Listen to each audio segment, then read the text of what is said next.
and welcome to Happy Hungry Hibby. Today we are going to bring you an adventure on a foraging course in Cheshire at the very marvellous glamping site Lloyds Meadow, and I'm going to put the link below so you can see this. We're going to do a foraging course. So we are in Cheshire and we're just near Delamere Forest, and we've got our tour guide who's named Karl. I'm with my friend Adam and his two boys. Absolutely looking forward to this foraging course. It's the first one I've ever done. I've sort of picked things up myself naturally through several books, and I've been big on foraging for about 10 years, but it's just good to do something a bit different. Also enter the realm of mushrooms and things like that. So let's get going. So here we are at the glamping site, and we're just in this little den down here. There's probably about 12 of us in total. Took this course online with Wild Foods. I'm going to put the link below because it's a really good website and company. Here's Quinster coming down. So let's get going.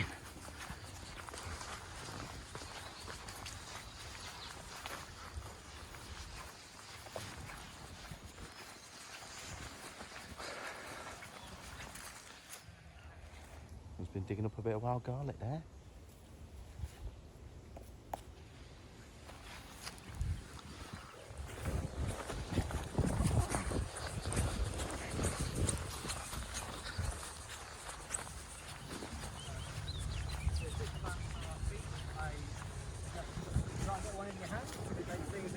Thing is oxalic acid. That's where the sharpness comes from. It's something that we eat in our diet in small quantities. A wild diet has a lot more of it. But rhubarb, the sharpness in rhubarb is oxalic acid, and it's in smaller quantities in things like spinach and things like that. Now it's fine in moderate quantities. You can have this in your salad every day, you'll be alright. If you were to Sorrel. pick a load of this and interested in that, 116, because there's a potential lookalike, which is the Lords and Ladies, and they've got these rounded tails. Lords and Ladies, whilst not technically poisonous, is really irritating when you eat it. It can feel like eating paper cuts or crushed glass. It's something that you don't want in your mouth, and actually for a young child could be quite dangerous. Because it can cause swelling of that sort of breathing ways, things like that. So one to avoid, but the key to telling the sorrel or the sorrels apart really from it is that Lords and Ladies have got these rounded tails. Again, it's a plant that isn't on this site. It's a really common sort of woodland edge plant. You may recognise these little berries and flowers, the flowers in the spring, the berries later in the year. The one to avoid. But the sorrels, they're edible, and we'll actually pick some of these for the salad. So if everyone can give me a hand and grab a few of these. I'll put these up easier. So, is this a plant that anyone recognises? Seen it before. No. I don't know what it is. No. So this is.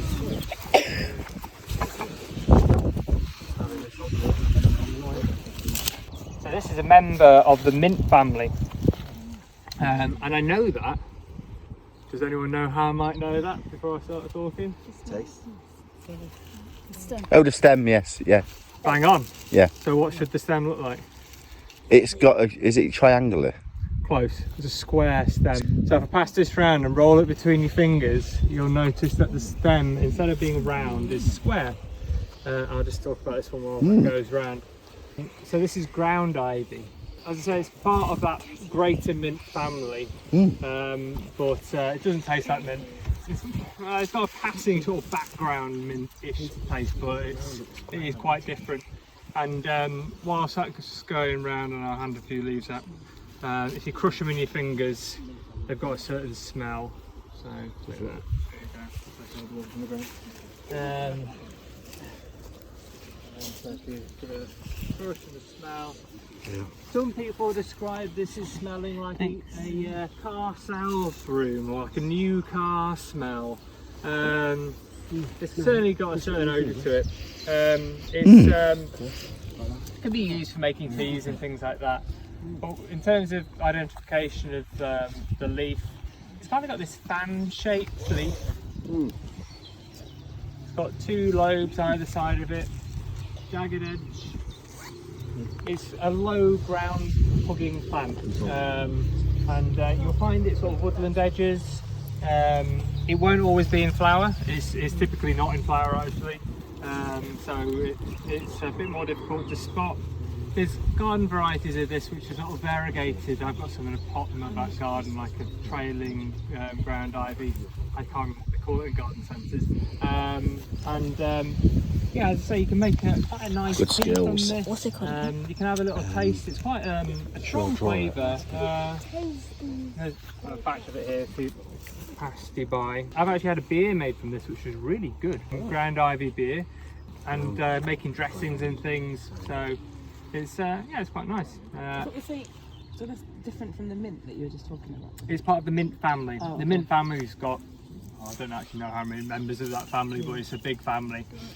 When we're saying it's a mint family, it's because it's got this square stem. Sage is part of the greater mint family as well. That's also got a square stem. There's one toxic member of the mint family, but it's pretty rare, and yeah, it's not one you'd like to come across.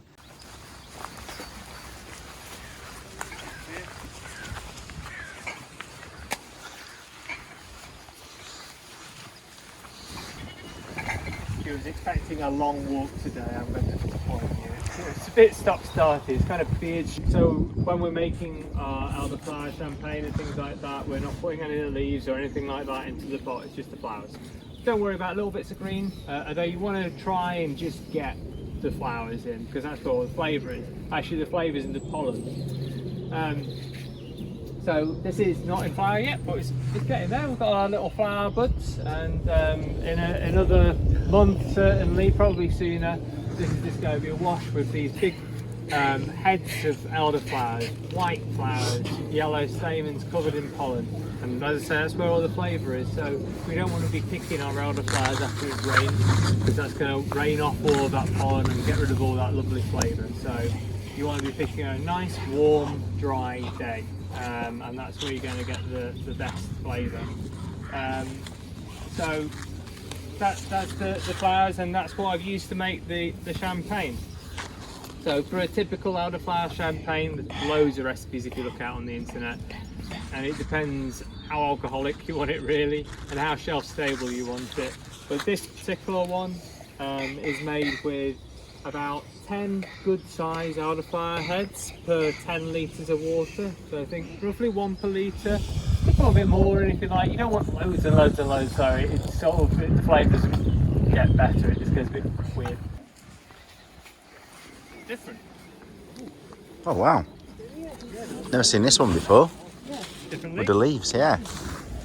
Still got flower buds coming through though. So this is still an elder as well? This is an elder as well? Yep. Oh. Different leaves. So, yes, bang on. What's it's that? a rowan. A So rowan? rowan tree. They tend to be used in a lot of sort of, yeah, like streets and public places and things like that. They have an orange berry on them that in the autumn time. They tend to sort of hang on to these trees all the way through the winter actually. This time of year that we've just got the flower heads, and I'm hoping they've got the flavour that I'm looking for at the moment, but it's quite ethereal. Is that what Rowan jelly? Rowan jelly, yeah. How would you spell that? R-O-W-A-N. Oh, unfortunately I've not. never- So Never seen this before. maybe a little bit in the background. Wow. See if anyone else can taste it. So yeah, just come and grab some of the little flower heads and give it. I actually think it's too old, because I think it's really right at the start and then it kind of just goes. Yeah. Yeah. We'll see if anyone. It's also got a bitterness behind it, which is just not so bad.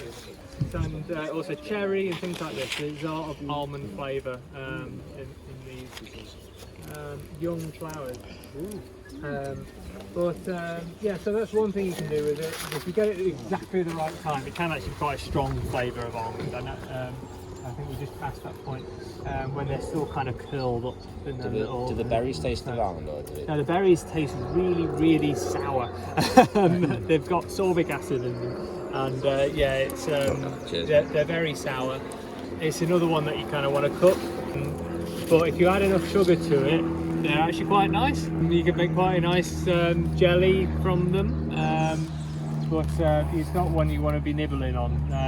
When I was a kid, certainly, and well, actually until fairly recently, I thought Rowans were poisonous, but they're not. They are completely edible. They're just not that palatable raw. Right. But yeah, with sugar, it improves many things. Yeah, and I've also had them pickled as well. Like a little pickled Rowan berries are really tasty. Foragers tend to turn things into syrups, pickles and alcohol. That's pretty much all we do. Just say that now. So the best flavour you say around is it like January, February time? They probably won't be out at that point. I would have said maybe about 2 weeks ago. So yeah, as I say, things can be quite short-lived. So yeah, and then yeah, the leaves on this one. I mean, without describing it, I'm terrible at descriptions, but it's got this sort of leaf pattern, lots of opposite leaves, serrated edge, growing on a tree. This tree is one you'll recognise. As soon as it's got berries on, you'll know it. There's these big bunches of orange berries. So common hogweed is indigenous to the UK, and it's got these big lobed leaves. They're furry as well. They've got a nice sort of furry coating on them. So if you give that a bit of a stroke, you get a nice furriness. Yeah. Yeah. Wow. It's all covered in little hairs, and if you look up close, you can see them on the leaves. The light the right way. The stems are really variable. In fact, there's another one just here, which looks quite different. Oh. They are the same. They're just a different variant. How do you know that they're the same? How do you know that they're related? So they've still got these large lobed leaves, although these ones are maybe a little more jaggedy, but it's hairy all over. And I'll come to that as an identifying feature in a second. But Both of them edible. Both of them are edible. Yeah. I wouldn't eat them at this stage though. Yeah. No. We'll come on to that. Are they too young, too old? On that one? Too old. Yeah. So edible. that is the point in which I'm looking to eat it. Maybe even a touch younger than that, but that's kind When of it's compact, when it's all compact, sort of furled up like this. So yeah, they've got these lobed leaves. It's part of the Apiaceae family, or the carrot family. And it's a bit more difficult to see with hogweed because they are such large leaves, but actually if I lie it on the ground, all of the Apiaceae family, if you look at all their leaves on the stalk as a whole, have this rough triangular habit to them.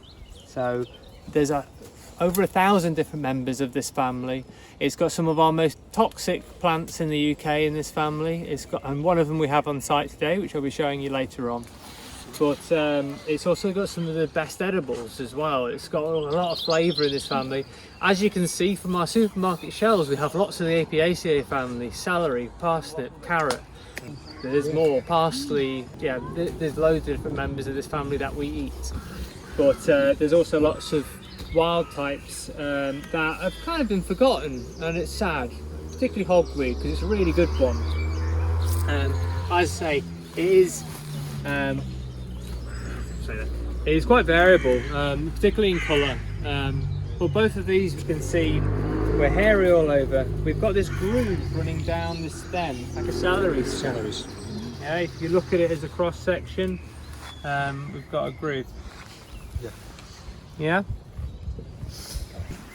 Now, the hairy all over thing, which I keep saying, is because there's a member of this family that we don't want to be touching. It is the only plant I won't touch, except for ones which like nettles, mate. But I do actually touch nettles. But yeah, the giant hogweed, which I mentioned before, is dangerous to get the sap on your skin. It will burn you. It's got this phototoxic compounds in it, furanocoumarins, and they basically start to destroy your DNA. They start to cross-link with your DNA and lead to burns that can lead to an effect that stays in your skin for up to 7 years. So you can tends to give you a higher sensitivity to getting sunburn in that area for up to 7 years. And people which have been cutting roadside birches and things have been most harmed from this, using their strimmers. Yeah. Oh yeah. Yeah. Right? So it can be quite dangerous, well, very dangerous, and you could potentially lose your sight. The giant hogweed is a much bigger plant when fully grown, but of course everything starts close to the ground, so we can't use that as the only identifier as its size. But when I do say big, I mean these things can be 9 feet tall, and they have these sort of composite multi-flowered heads on them which are this massive, and that's part of the reason why the Victorians in their wisdom brought this over to the UK for their gardens. It was a big showy plant, but it's one that's got out of those gardens and is in our countryside now, and it's one that we need to know about, particularly when we're coming to pick things like hogweed. The leaves are much more aggressive looking, for lack of a better term. If we look at the leaves of this, it's much more jagged. They're much larger when fully grown, but they're much more sort of spiky, aggressive looking. The surface has a lot less hairs on it. They're more like a gloss surface compared to that of the common hogweed, which has got this matte surface covered in fine sort of downy hairs. Really common. It's got a really short life cycle as well. It takes about 6 weeks from seed to producing more seed. Which is why you tend to find it in your gardens a lot. It tends to just proliferate wherever it is, so they don't recognise it. Is it wood sorrel? No. No, we'll come to that one in a bit, but Yeah. It grows in a similar sort of environment, so see why you say that. So this is hairy bittercress. Hairy bittercress. And if everyone just Bitter, but I like it. from these clumps, you want to call it leaf not stem.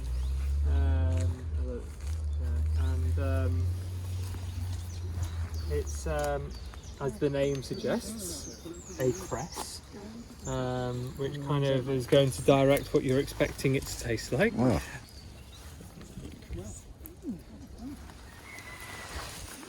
Is it like the usual cress? Cress. Yeah, it's quite a nice flavour. Yeah, I don't like cress. Well, give it a Have a taste. Nice. Well, What's it? yeah, I like it. it's quite near the grass layer. But this one's got a really, really spicy flavour, much spicier than the hairy bittercress, but it's slightly less common. This one you will find everywhere, yeah, it's just great added to salads, and I quite like the look of it as well. It's got this nice little leaf patch, so it makes the salad look a bit more interesting. So actually we'll pick a bit of this if I can borrow your hands. There's a patch of it there. Our general rule is just eat the wild type. They hybridise some of the garden varieties with a species of primrose from Germany, I think it is, which is mildly poisonous, and we don't really understand what implication that's having on the flower's edibility. But if you get a good one with actual nectar in it, it should have a slight apricot flavour to it. And actually they used to make primrose wine. You need quite a few flowers to make that, and I won't be making that from here. Yeah, so primrose has got a slight apricot flower.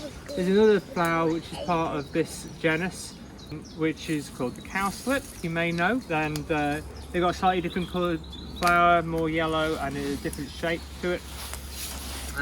That's got a slight lemony flavour to it, so both of them are edible. Cowslips are, well, they can be locally very common, but nationally they're not particularly common. Some of their environments have been lost, so in general, unless there's loads of them, I don't bother picking cowslips. Primroses, I'll pick a handful of these, and another load of them down there as well. So yeah, and I like adding flowers to salads because it just makes them look nice, and it makes it look like from a restaurant or something. So it's kind of like jelly-like and crunchy at the same time. And they don't really have a flavour as such, but they do add a certain texture, and they'll take up any flavour you put into them. So what I do is I pick them when they're like that, and usually in the middle of the winter, you do get them throughout the year, but they're best in the middle of the winter. And then I leave them on a cake cooling rack or something like that, and they'll dry into this, which is why I say that's still perfectly fine, because that's what it's going to end up like anyway when it goes into my jar. And then I just keep a jar of them in my kitchen whenever I want to use them in stir fry or something like that. I just chuck a handful of them into a just like a measuring jug or something, chuck some stock in, and they'll rehydrate up to that size again, and then I'll cut them up and fry them off. Word of warning, they will explode. They've got this kind of exploding nature when they hit hot fat, so put a lid on. This had a nice sort of texture, quite high in iron. The other thing I've heard of people doing, and I've not done it yet, I keep meaning to, is you can make a kind of Jaffa cake with them. So you rehydrate them in orange juice. I've not been to the local one. I've heard varying things. So cheers. And also, I'm trying to sell short too long, because you do a great course for the ones but there are other foraging courses in the area as well.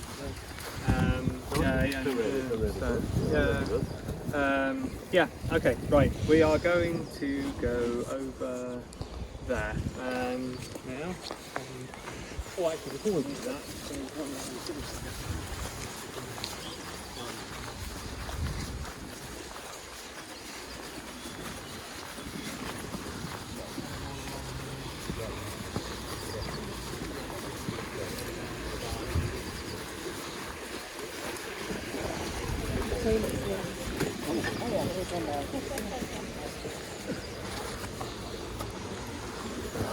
how are we doing on the new plants front at the moment? 6. 6. Yeah. Doing well. Do you know this one? Yes. Okay. What is it? Is that pineapple weed? Oh no, sadly not. This is yarrow. Yarrow. Yes. Yeah, Achillea millifolium. Many leaves, or 1,000 leaves, I guess, is the direct translation. So you'll find this growing in a lot of grasslands. I find it along roadside edges and in my back garden because I like it. I find it fun. It has a flower head.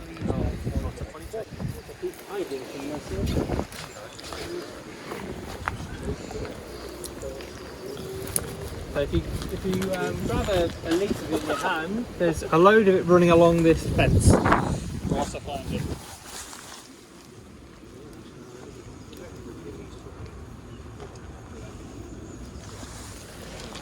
It's a piece. Thank you. You can tell the ones that I've not looked at for a while. Because I don't remember where they are. 1, 4, 6. Yeah, so as a flower head, not too dissimilar from the umbellifers or the carrot family members. They all have a composite flower head like this. Obviously the leaves are very different. This is, one, it's edible, so if you have a little nibble, you can do. It's got quite a herbal sort of flavour to the yarrow. I quite like it. It can be a bit bitter at this time of year though. It becomes less so through the season, and then it seems to become more so again. It's quite bitter today. But that'll be fine dressed in a salad dressing. And talking about bitterness, it's something we've kind of shy away from now. Our diet is so full of sugar and sweetness that whenever we have something bitter, we're like, oh no, don't want that. But bitter things are really good for you. They get your bowel going. You have all these digestivos and the aperitivos that they have out in Italy and things. Bitter spirits, and that's to get those digestive juices running, because that's what they do to your body. Also, if you are really against bitter things, just put a sweet salad dressing on it. You get the flavour, you balance out the bitterness. Good cooking is all about balancing flavour profiles. But yeah, they are edible, but it's also part of our wild first aid kit, this one. As this was, and has been used as recently as World War I, as a means of stopping blood. It's a styptic. So it was used by Romans in their sandals to sort of guard against their blisters. I can't imagine how painful those Centurion sandals must have been, but yeah, I imagine they had a fair few blisters. Yeah, it will stop blood flow, and if you pack a wound full of this, then it will stop the blood. So yeah, if you get shot, I probably wouldn't be looking for this first spot. Maybe ring 999. But yeah, in a pinch, if you pack this around a wound, it will stop the blood. As such, it becomes both edible and useful as a medicinal. You can also make a tea from it. It's like diuretic, so it'll make you weak. Yeah, it's a good one. The flowers you can make quite a pleasant flavoured, slightly herbal flavoured syrup from as well. So in exactly the same way that I made that syrup earlier on, 1-to-1 sugar syrup, chuck in the flowers, yeah, it's a nice one, and it's quite a pretty plant. I've got a pink there in my garden. So this is yarrow for Achillea merifolia, Achillea from Achilles heel. So actually I'll grab a few bits of this to put into the salad, so if you want to give me... Does anyone know what this is? Nettle. Nettles. Everyone knows nettles. And I presume we probably all know that we can eat nettles as well. Does anyone eat nettles? Rarely. Yeah. Yeah. It's rare that people say yes, which is a shame because they are really nutritious and they are everywhere. And are there any gardeners here? No? Keen gardener? So, I mean, when growing things like lettuce or spinach and things like this, are you constantly battling against the slugs and birds and everything wanting to eat them? This is everywhere. You don't need to battle anyone for it. You can just go and pick it. So I'm starting to learn the things that grow well in my garden and the things that I put a lot of energy into growing, and it's like, it's not worth it. I can go and get something like a nettle. I still grow salad crops though, because I do like them, but yeah. There's different types of nettles as well, isn't there? Is a purple? So there are a couple of different types. There's a perennial nettle. You're going to probably get yourself stung in the face. Yeah. So, learn the hard way. So there's a perennial nettle and there's an annual nettle. And they tend to be the perennial nettle that we find, which is Urtica? I can never pronounce these Latin names. Yeah, it is pretty much everywhere. So when it comes to eating nettles though, we are looking for them when they're not in flower. When they come to flower, they produce little crystalline deposits in their leaves which are, well, make the leaves not that palatable, and also they're said to be irritating to your kidneys. So when they're in flower, leave them alone. You can harvest the seeds that come from the flowers later on. They're edible, but the leaves get past it once they come to flower. Of course, you can chop back the patch of nettles and it will produce more shoots again. You can eat them again. So yeah, there's that. But then when we're picking them at their best, which is kind of this time of year really, we're looking for kind of the top sort of 6 leaves, kind of that amount, the nettle top. That's the most sort of tender part of the plant. If I was picking for beer or for tea, I don't need to be so precise on it. To be honest, nettles are everywhere. You may as well get the best bit of the plant. That's where most of the nutrition is as well. But yeah, if you were making a beer or something like that, you could use the lower leaves because yeah, you're just going to be extracting those. You're not going to be consuming them. But yeah, the top few leaves are the most tender. And as you can see, I'm not getting stung. So if you're firm with a nettle, it's not going to sting you. Those stinging hairs, which are all over the leaf and stem and everywhere, you can see in the light if you look at the leaves, and they're really fragile. So they're like little hypodermic needles, and they've got a hollow centre and they're made out of silicon, and they inject a mixture of different chemicals into you. The main sting comes from formic acid, which is the same acid that ants will spray or bite you with. But it's also got acetylcholine in here, it's got serotonin, which are both neurotransmitters. I mean, we've all heard of serotonin being the happy chemical. Maybe eating nettles will make you happier. There's yeah, some suggestion that it might. It's certainly going to give you building blocks towards things that your body needs. It's got all of the vitamins and minerals that we need in this except for vitamin D, and you get that when picking them. So there's a bonus there, particularly for the vegetarians and vegans amongst us.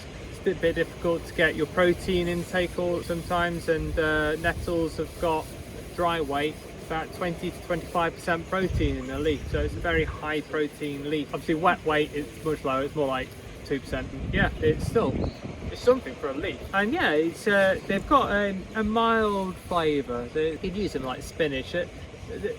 I think they've got a slight, and I'm not trying to put you off here, they've got a slight almost fishy sea kind of flavour to them initially.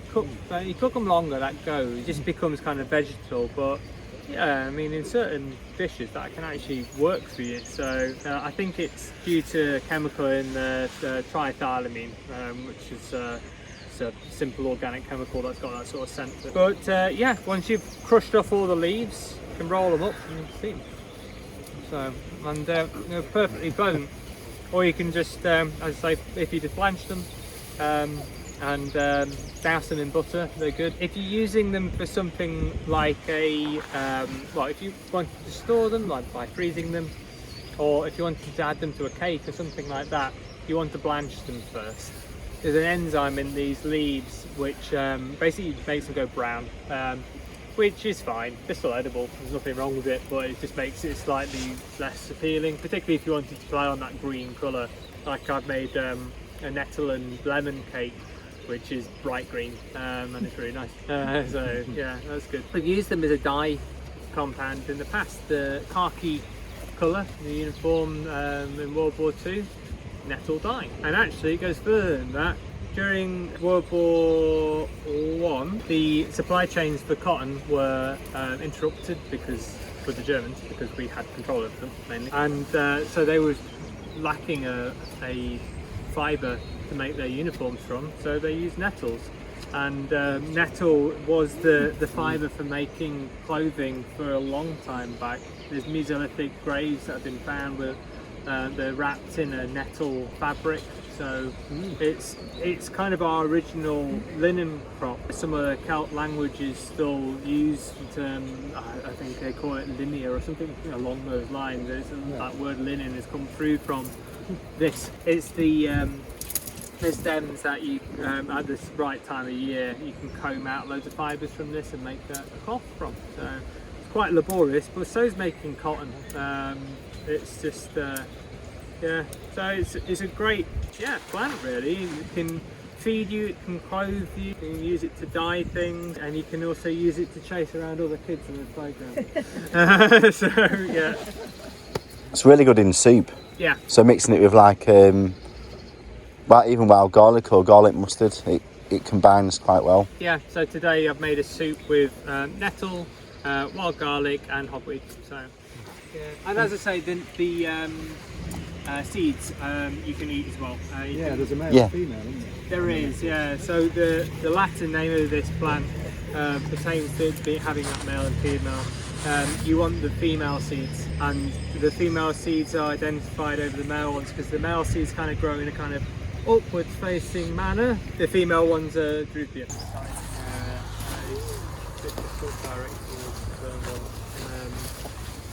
The oddly edge is good. Right, I know it's a bit compact down here, but there's a few plants to talk about along this path. I wanted to start at the end and then we're going to work our way back. So the first one is the one that everyone looks for at this time of year.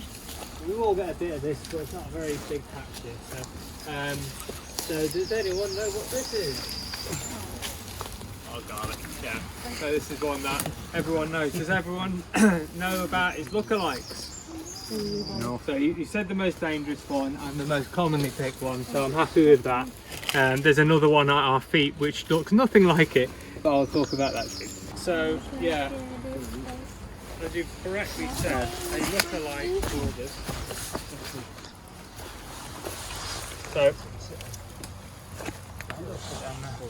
So yeah, wild garlic grows in massive patches in some places, and you often smell it before you see it. Yeah, it's a strong scent, particularly when it comes to flower. It's like, oh bloody hell.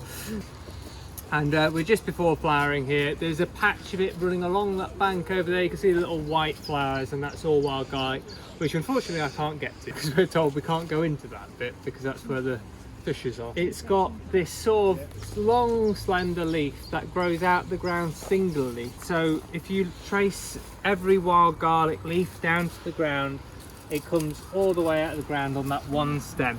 And that's important because there's another plant which looks really similar, which was on the page before. Oh, there we go.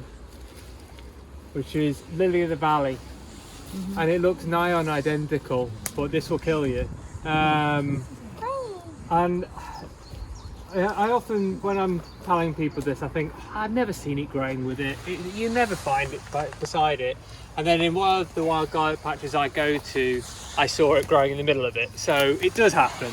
And of course, our normal means of determining which one's which that we say on our website and everything is wild garlic smells of garlic, lily of the valley doesn't. If you're in the middle of a wild garlic patch, everything smells of garlic. So I don't suggest relying on scent alone there. It's not the way to go. There's another determining factor for lily of the valley. Wild garlic grows out of the ground singly. This grows with multiple leaves per stem. So if you've got more than one leaf on your stem, it isn't wild garlic. So keep that one in your mind because that's going to save you in those rare occasions. And I am going to say it's really rare. I've only seen it once growing in the same patch, but it does happen. So it's got a really different flower. So when it's coming to flower, you're going to definitely be able to tell the difference between them. Wild garlic's got this kind of, it's almost like firework going off the flower. It's it just sort of explodes out, and you have these little flowers popping out all over, and it's really pretty. And so is lily of the valley, which is why people grow it in their gardens.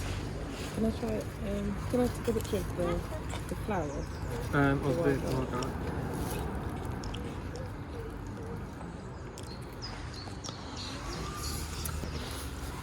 So much more commonly people mistake, well, I don't think they really mistake, it's just, as I said earlier, they grab another plant alongside the wild garlic that is growing amongst it, because wild garlic patches can get really thick, and you've got this plant growing around the wild garlic. This is dog's mercury. It doesn't look anything like it, but it does grow with it. So often people are grabbing it together, putting it in their bag, getting out their bag, washing it, cutting it up, sticking whatever it is, and then they wonder why they throw up afterwards, and it's because they've eaten that.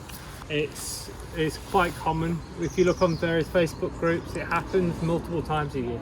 So bear in mind when picking, pick singly, and that's not just for your own health, it's for the health of the wild garlic patch as well. If you pick a big sort of chasm out of it, one, it looks a bit unsightly, but also all those plants, you've really damaged their chances of surviving to the next season because you picked all the leaves off, and they're not going to be able to produce seed either because you've probably taken off all the seed heads too, or flowers. So if you pick singly for multiple plants in a patch and leave that patch as if no one's been there before, then you're doing it right. That's the way to go. So that, in terms of wild garlic, that's kind of it. There isn't a bulb on wild garlic. Don't expect to be able to find one when you dig it up. It's not part of the edible part of the plant because there isn't one. There are kind of 3 levels of garlic, and usually I would bring some garlic to a site like this when there's a very small amount. The owner said that they were going to move some for me, but she only had just started to do that today. So I don't think we've got enough of these to give out, but if anyone wants to grab a leaf though and get a taste of the wild garlic raw, you will smell of garlic for the rest of the day, but I'm going to be putting it in the mushrooms anyway. And you can grab one, have a taste, and this is kind of what we term as level 1 on the wild garlic scale. And then for any of the braver individuals, and I don't suggest we pick all of the flowers here, want to try the level up, then come and grab a flower stem. A few of these. There's a big patch over there. I'm not too concerned about diminishing the population. There's just not that many of them, and that's like an even pepperier hit of garlic. And then when we're come to the flowering stage, which I can't quite reach over there. Yeah, I knew that. Oh yeah, then we get even punchier hit. They sort of If you can eat the buds. Yeah. They're really, really nice. So there's in the middle of each flower there's these 3 little green seeds which will turn black over time, and they're really strong garlic flavour. If anyone's brave enough to grab a flower and taste one of those, then go for it. Nice on salads, aren't they? Dave? Great on salads. My personal favourite for the flower heads like this is to take off the stem, and then I put these all into a pickling mixture, just like a normal vinegar pickle with some other like peppercorns or whatever you want to put in your pickling mixture. And then I just leave them pickled, and then I chuck them onto pizzas and things like that, and they're really good. I've got some from last year in one of my bags, which you're welcome to try. They're still fine, they're edible. I wouldn't give you anything which wasn't, but they've lost a lot of that garlicky flavour now. They taste different, but yeah. So if anyone wants a flower head, go for it. I'm okay to this. Yeah, if we pick a few of these, I'll put some through our mushrooms.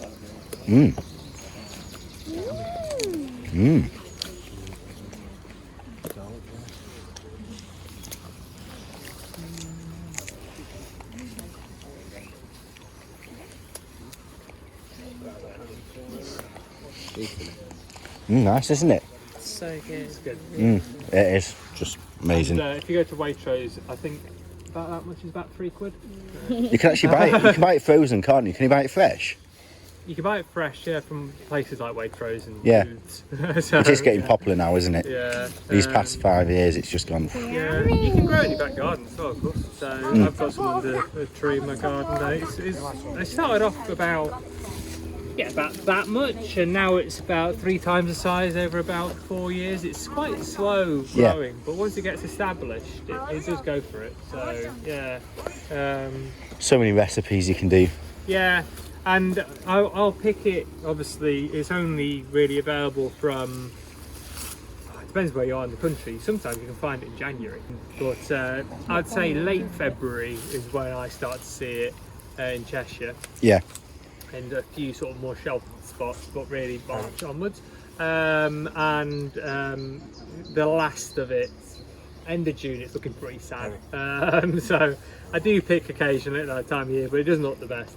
And then if I'm wanting it through the year, there's various things you can do to preserve. So the best way to keep it as it is now, really, is to wash it, blend it in a food processor, a bit of oil, and then just freeze it in sort of blocks of the size that you want to use, as it's a bit difficult to saw them apart if you make a big old chunk of it, believe me. That's the easiest way of doing it. You can also get a dehydrator, a bit of an expense.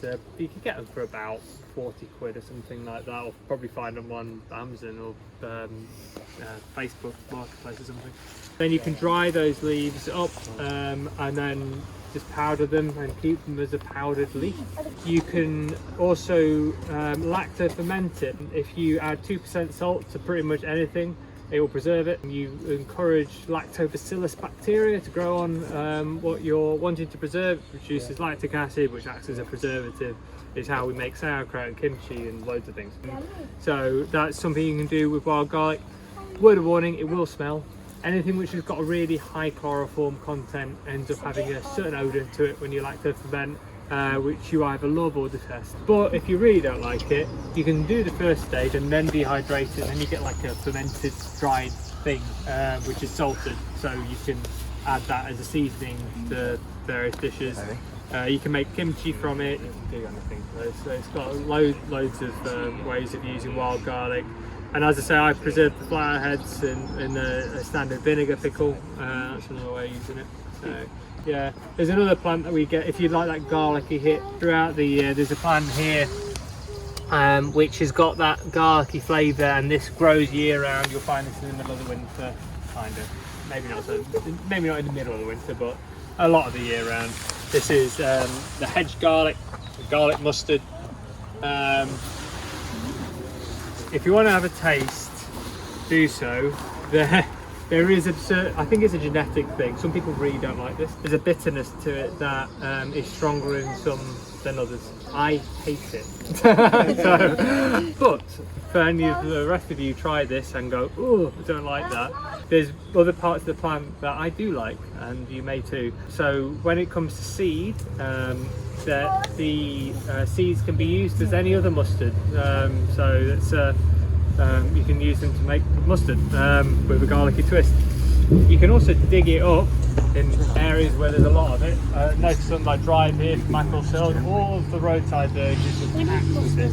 This plant is having quite a year. And the roots taste like horseradish. So you can use the roots. They're not as bulky as a horseradish root, but you know.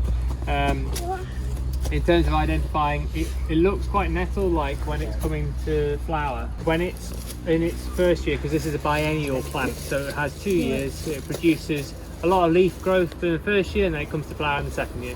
And in its first year, it stays quite close to the ground, and it's got much more lobe-like leaves. These kind of in between, these will get even more nettle-like, yeah, they're kind of these lower leaves are kind of more like what you expect to see earlier in the year. So it's starting to change, become more pointy. So they're all edible.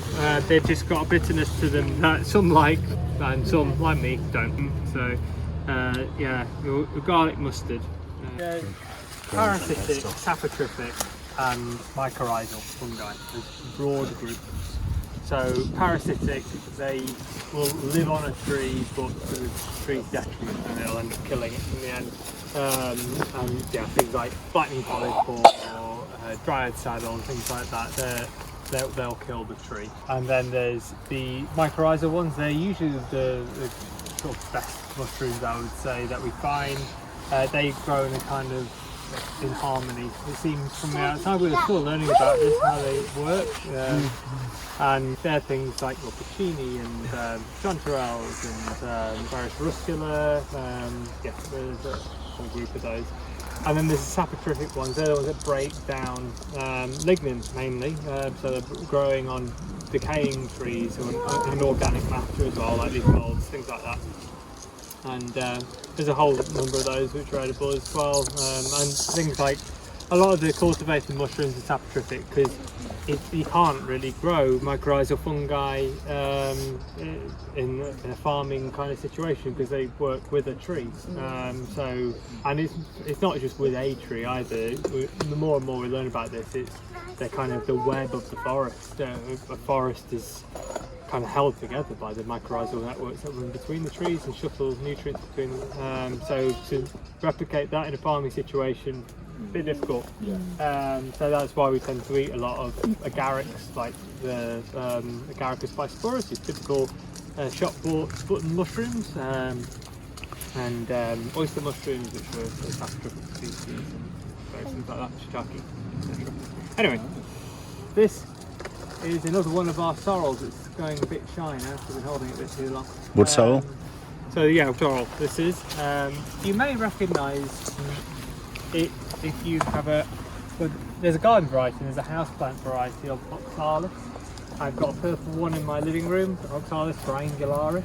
I think I just bought that because I like the name of it. Yeah, all the oxalis have got the same not saurian flavours, where it gets its Latin name. And they all have 3 leaves, each of which are little hearts.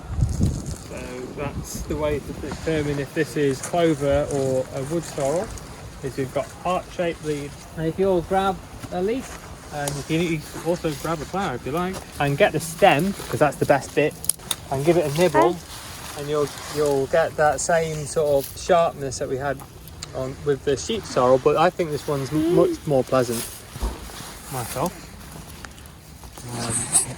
Proper zingy, that one. It's so different from plant to plant. It's can really be quite bearable. And then the flowers are probably going to have a slightly sweeter flavour. The stem of it. Yeah, That's citrus. the stem I find has got the most flavour in it. It's really punchy. The flowers are kind of the same flavour but sweetened with the nectar. And yeah, the leaves. Citrus and pepper. So I think this tastes like a Granny Smith apple skin. That's the flavour I get. and yeah, they're just a great way of prettying up a salad. They're bringing that sharp sort of flavour through things. Before we had easily available citrus fruits in the UK. Here we are back at base camp.